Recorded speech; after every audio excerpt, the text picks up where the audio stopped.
오늘은 천국에 대해서 좀 얘기를 나누려고 합니다. 천국이라는 말 너무 듣기 좋고 반갑고 익숙하지요. 그런데 교회를 다니다 보면 모든 사람들이 다 천국에 가고 싶어 합니다.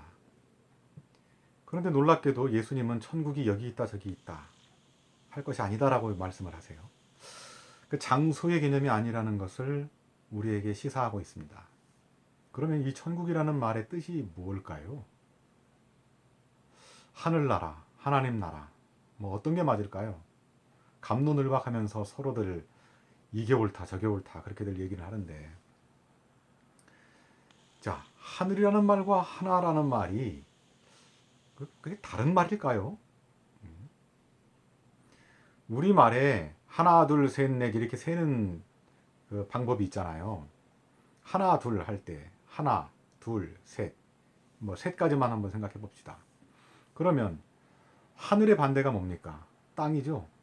자, 하늘, 땅, 하나, 둘, 공통점이 있죠. 히읗으로 시작하고 또 하나는 디귿으로 시작하죠. 물론 쌍디귿이 되고. 그거 보면은 하나라고 한 거는 크다는 뜻이에요. 그죠?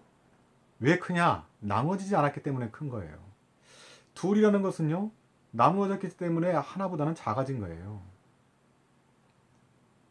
그러니까 하나하고 하늘하고는 같은 뜻이라고요. 우리가 땅을 보면 어떻습니까? 그 땅에는 골짜기도 있고 산도 있고 들도 있고 뭐 여러 가지가 이렇게 있어요. 그래서 그것을 구분을 짓게 됩니다. 산은 산대로 구분을 짓고 뭐는 뭐대로 구분을 짓고 이렇게 해요. 그런데 하늘을 한번 보세요. 구름이 끼어 있지 않은 그냥 하늘을 한번 보세요. 어디 구분할 데가 있습니까? 그냥 통째로 하나예요. 통째로. 그게 바로 하늘의 특징이에요. 그래서 사람들은 하늘을 생각하면은 나누어져 있지 않다라는 개념이 먼저 떠오를 수밖에 없는 거예요. 그러니까 통째로 그냥 하나인 거예요. 그래서 그런 개념을 가지고 이 하늘나라니 또 하나님 나라니 이 천국을 그렇게 한번 생각해 봅시다. 그러면 어떻습니까? 하늘나라가 됐든 하나님 나라가 됐든 그것은 나눠지지 않은 나라라는 뜻이에요. 나눠져 있지 않는 나라. 다시 말해서 구별되어 있지 않는 나라. 뭔가를 옳고 그름을 나누지 않는 거. 그런 거를 얘기하고 있어요. 그래서 이것은 틀렸다 저것은 옳다 뭐 이러면서 시시비비를 가리고, 그런 또 이성적으로 뭐 계산적으로 그리고 도덕적으로 뭐 이렇게 어떤 것들을 구별해내지 않는 거예요. 구별해내지 않고 그냥 전체를 통째로 보는 거예요. 그냥. 그러니까 사실은 하나님 나라냐 하늘나라냐 이거 자체가 중요한 것은 아닌 거죠. 중요한 것은 그 나라라는 개념이 참 중요해요. 그런데 여러분, 나라에 대해서 우리들이 많이 생각했던 때가 있었습니다. 물론 뭐 우리가 태어나기 전에 저 일제시대 때나 또는 뭐 전쟁이 있었던 한국 전쟁이 있었던 그 시기에는 특별하게 이제 나라를 생각하는 그런 마음이 있을 수밖에 없었던 그런 환경이지만, 최근에도 우리가 나라에 대해서, 나라란 무엇인가, 다시 말해서 국가란 무엇인가에 대해서 생각을 많이 하고 거기에 대해서 우리의 입을 열어서 서로 토론도 해보고 과연 이 나라라는 게 무엇인지에 대해서 얘기를 해봤던 기억이 있습니다. 그래서 플래카드에도 이런 말까지 써가지고 걸어놓은 적이 있었어요. 이게 나라냐? 라는 얘기가 굉장히 크게 유행을 했죠. 이게 나라냐? 저는 거기에 대해서 속으로 이렇게 생각했습니다. 이게 나라다. 이렇게 얘기를 했어요. 사람들은 나라, 국가 그러면 뭔가 큰 기대를 합니다. 내가 나라를 위해서, 국가를 위해서 몸을 바쳤고 내가 세금도 내고 있으니 나라는, 국가는 마땅히 나에게 국가로서 해야 될 마땅한 본분을 실천해야 된다. 이런 생각을 가지고 있어요. 그래서 우리의 생명과 재산을 지켜줘야 된다. 이렇게 생각을 하고 있습니다. 여기에 대해서 거스르는 얘기를 하면 이게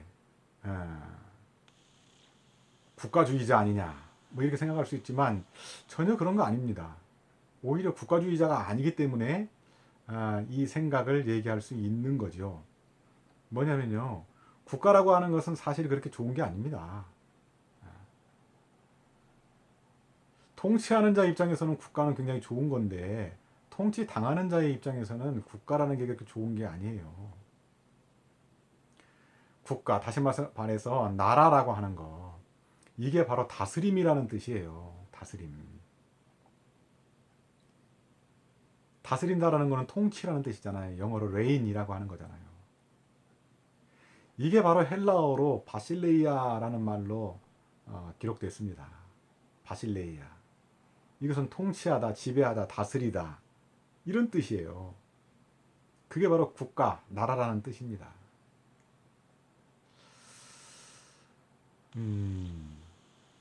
우리 한글에 다스리다라는 말이 있잖아요. 다스리다. 거기에 다스리다라는 말을 할 때 그 스자라는 말이 스가 굉장히 중요한 말인데요. 여러분, 스승이라는 말 있죠. 그리고 스님이라는 말이 있어요. 그리고 우리가 영어로 스탠드 할 때 서다라는 말이 있죠. 근데 사실은 정확하게 우리가 발음을 서다, 너 거기 이렇게 이제 뭐 서다 이렇게 이제 잘 하지 않고 이제 발음을 좀 이렇게 흘리면서 발음할 때는 스다라는 발음으로 이렇게 하죠. 그래서 스다, 다스리다, 뭐 스승, 스님, 이런 말들이 사실은 그 어원이 한 곳에서 온 것이 틀림없습니다. 이건 뭐냐면요, 영어에서 말했듯이 스탠드입니다. 스탠드. 서 있는 거예요. 서 있는 거. 자기 자신을 지탱하고 있는 거죠.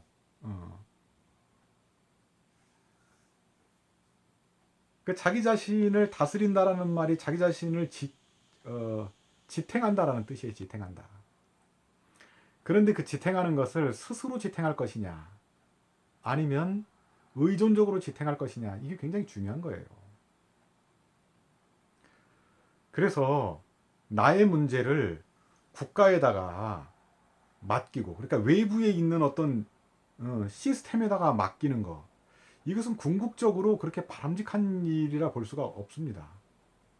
물론 아까 얘기했듯이 내가 국가에 대해서 기브 앤 테이크로 뭔가를 했으니 나에게 돌려달라 라고 말하는 것은 지극히 정당합니다.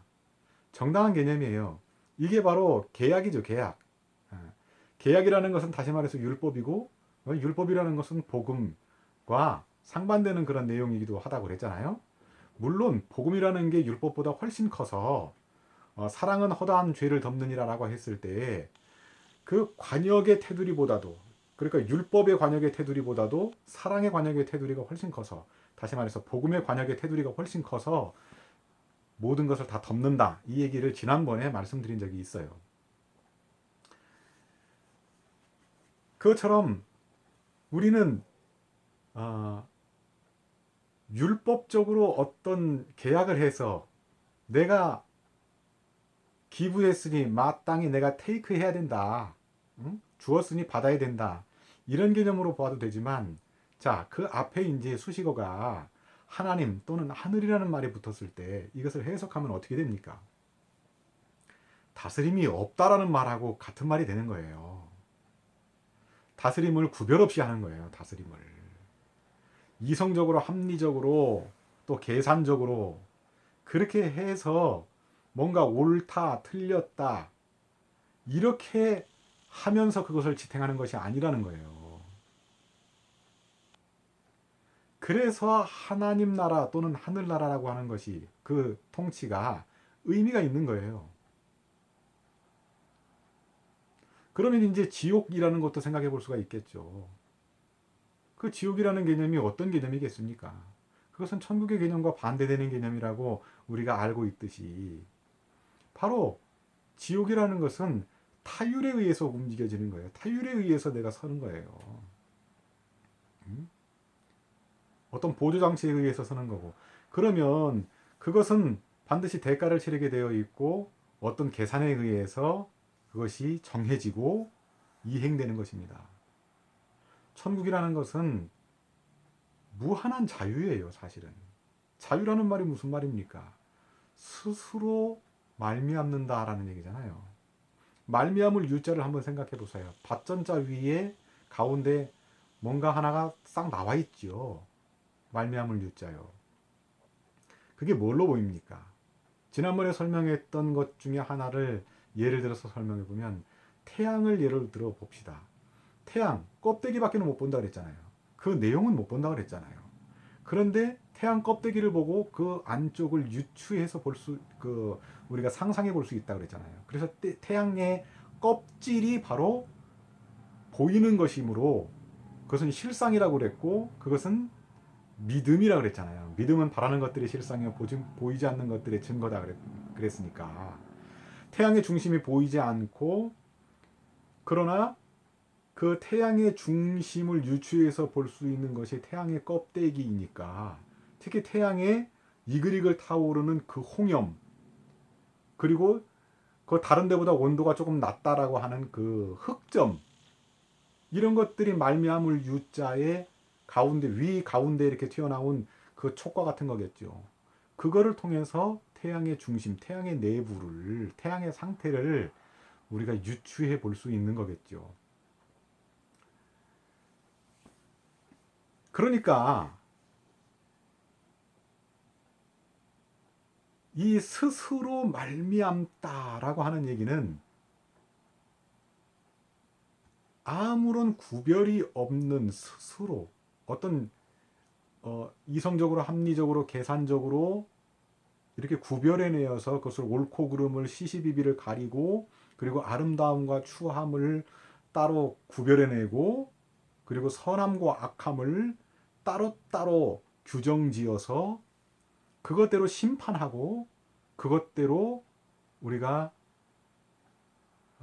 정죄하고 하는 그런 것이 아니라, 자유라고 하는 것은 스스로 말미암는 거예요. 말미암는다라는 것은 그 중심으로부터 나오는 거잖아요. 그 중심은 바로 구별이 없는 것이고, 스스로라고 하는 것은 서 있는 것이고요.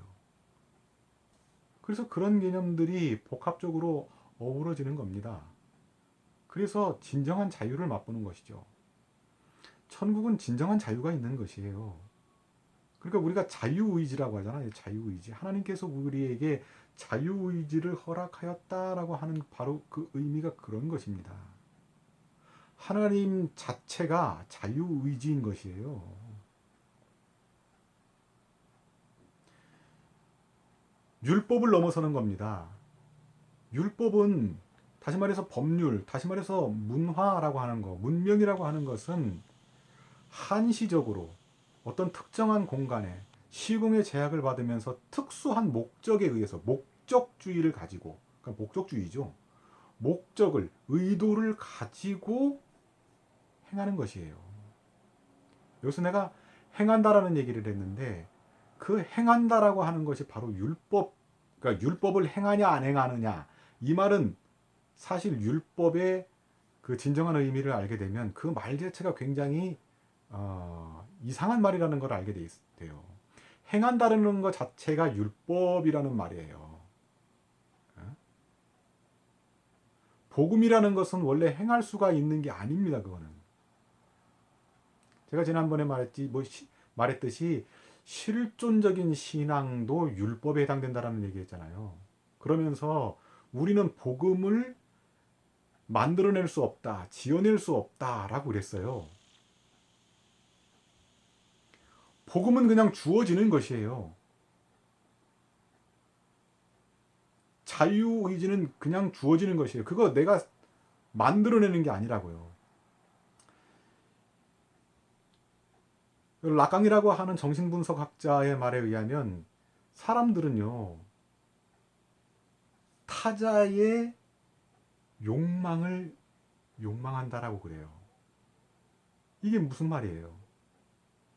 내가 자유의지를 가지고 내가 하고 싶은 일이 있어서 그 하고 싶은 일을 결정했다고 하더라도 그것은 사실상 내가 태어나기 전부터 이미 존재했던 수많은 가치관들을 내 앞선 세대들이 다 바라고 바랬던, 소망했던 그런 내용들이라는 거예요.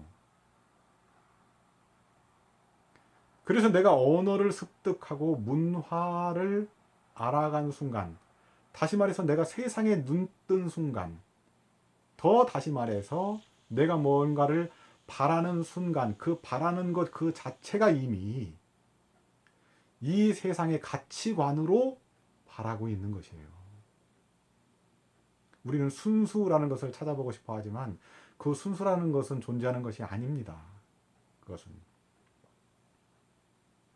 단지 마치 태양의 외형을 보면서 그 중심을 유추하는 것과 같이 유추할 뿐이에요. 유추할 뿐. 유추하는 것 자체도 그것도 율법인 거예요. 이미 정해져 있는 어떤 방법론과 패턴을 가지고 생각을 하는 거죠.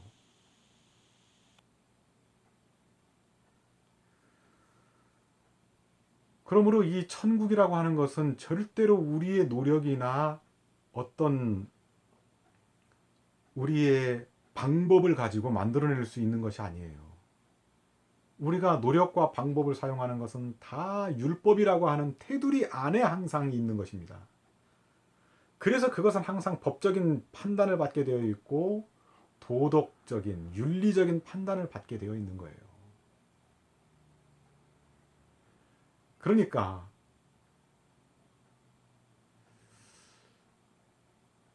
우리 모든 인간들은 율법 안에서 살고 있는 거예요.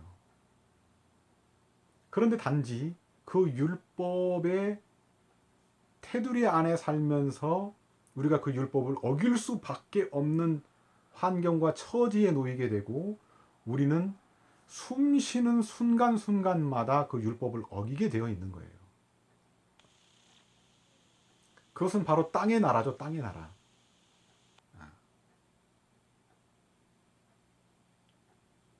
그리고 둘의 나라예요. 둘의 나라. 그러니까 나누어진 나라라는 얘기예요. 무슨 얘기냐면요. 인간, 다시 말해 또 사회, 이것은 이미 2명 이상이잖아요. 혼자서는 율법이라는 게 있지 않습니다. 혼자 있으면 율법이 존재하지 않아요. 항상 2사람 이상이 모였을 때에 율법이 존재하는 것입니다. 그래서 나누어진 세상, 둘의 나라, 그러니까 하나의 나라, 하나님 나라가 아닌 둘의 나라, 땅의 나라, 갈라진 나라, 뭔가를 구별하는 나라, 여기에서는 늘 율법이 작용하고 있는 겁니다. 2사람이 만나면 그 2사람 사이에는 항상 문화가 작용하게 되어 있습니다. 예의 범절이 거기에 작용하게 되어 있고요. 거기에는 반드시 하이어라키가 정해지는 거예요. 쌍둥이 중에서도요. 5분 먼저 태어났다라고 하면서 자기가 형이다, 언니다, 막 오빠다, 누나다 이렇게 서로 주장을 하는 얘기들을 우리가 볼 수 있죠. 그런 거예요. 사회, 공동체 이게 있으면 항상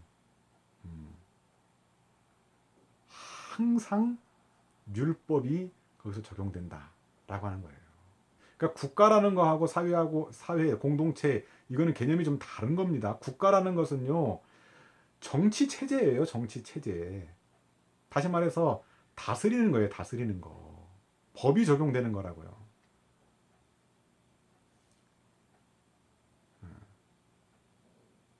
그러므로 우리가 천국에 또는 하나님 나라에 간다 안 간다 이런 개념이 아니라 너희 가운데 있다 라고 하는 개념은 자 너희는 벌써 복수 2명 이상이기 때문에 항상 율법이 존재하는 거잖아요. 그런데 너희 가운데 율법이 없는 나라가 있다라고 하는 말이 되는 거예요. 이 얘기가. 음?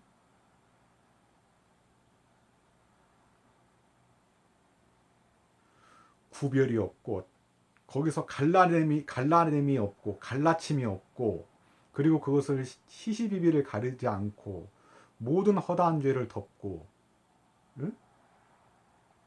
이렇게 하는 그것이 바로 천국이요 하나님 나라라는, 그러니까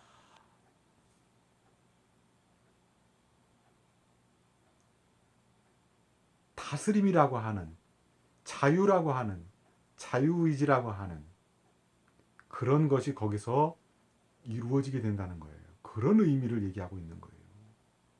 이것은 아무리 지혜 있는 자라도 이 얘기가 무엇을 의미하는지를 이해할 수가 사실은 없어요. 언어적으로 이게 논리적으로 되지 않는 거예요. 기독교 신학 중에서 가장 어려운 것이 삼위일체론이라고 하는데, 이것은 말로써 논리적으로서 설명이 불가능한 거잖아요. 근데 그것만 그런 게 아니에요. 너희 가운데 천국이 있다 라고 하는 말 자체가 이미 말이 안 되는 말이죠. 그게